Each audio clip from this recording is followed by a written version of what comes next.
आपके वासुदेव शर्मा जी ने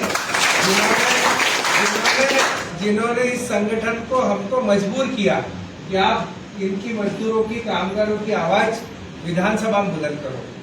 आप सबने मेरे वीडियो देखे, जिन्होंने नहीं देखे हो तो आप मेरे कार्यालय से ले लीजिए।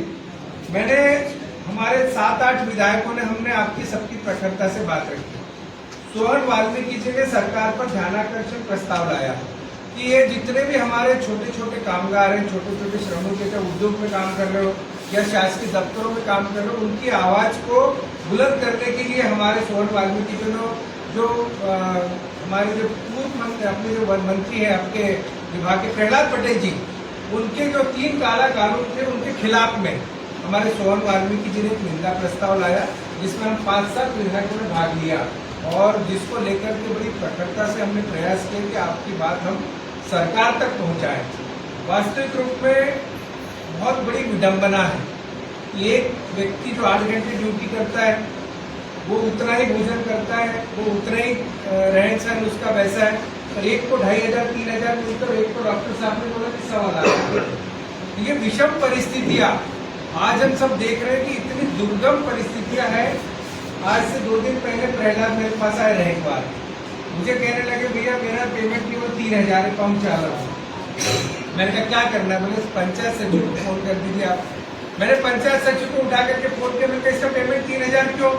तो बोले भैया ये गांव के लोगों की वसूली नहीं हो पा रही है, इसलिए इनका पेमेंट नहीं बढ़ा रहे। गांव के लोग पेमेंट नहीं दे रहे हैं या कोई नल कर नहीं दे रहा है या बिल नहीं दे रहा है, तो उसका क्या रोल है?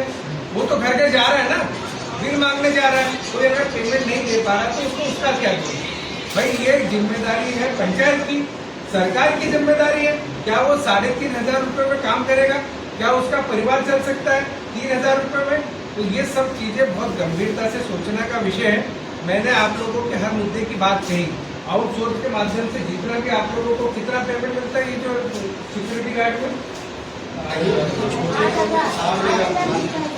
7,000, 8,000, 9,000 ऐसी ना, इससे ज्यादा तो नहीं। अब मुझे बताओ कि 7-8 हजार 9,000 रुपए पेमेंट मिल रहा है और 3 महीना पेमेंट नहीं मिलता। अब मैं एक चीज पूछना चाह रहा हूँ कि जो ठेकेदार है पूरे जिसने आउटसोर्स का ठेका लिया है उसके खाते में कितने पैसे आ रहे हैं? 15,000।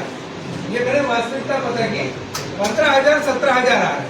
हम ये कह रहे हैं कि भाई कलेक्टर रेट 466 रुपए है। कितना है? 466 दूनी आप संडे छोड़ दो, 26 दिन पकड़ लो आप, तो कम से कम 12-13,000 14,000 पगार होना चाहिए कि नहीं? होना चाहिए कि नहीं होना चाहिए? तो मुझे बताओ कि आप कलेक्टर रेट भी वो ठेकेदार नहीं दे रहा है, उसके बाद ठेकेदार अपना घर भर रहा है, उसके बारे में हम नहीं कह रहे, पर हम ये कह रहे हैं कि सरकार तय करे कि भाई एक फिक्स कलेक्टर रेट तय करे कि इसकी तनख्वाह इतनी है, उसके खाते में इतने पैसे जाने चाहिए।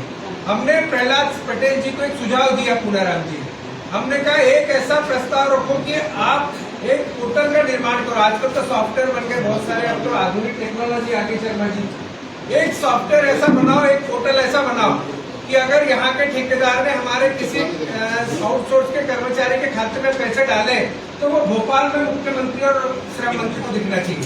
वो देखेगा कि फलानी रमाबाई, फलानी सीताबाई, फलानी गीताबाई, फलाने हमारे प्रहलाद, इनके खाते में कितने पैसे आए। अगर वो खाते में हर महीने डल रहा है, कलेक्टर रेट डल रहा है, तो वो मंत्री को पता लगेगा।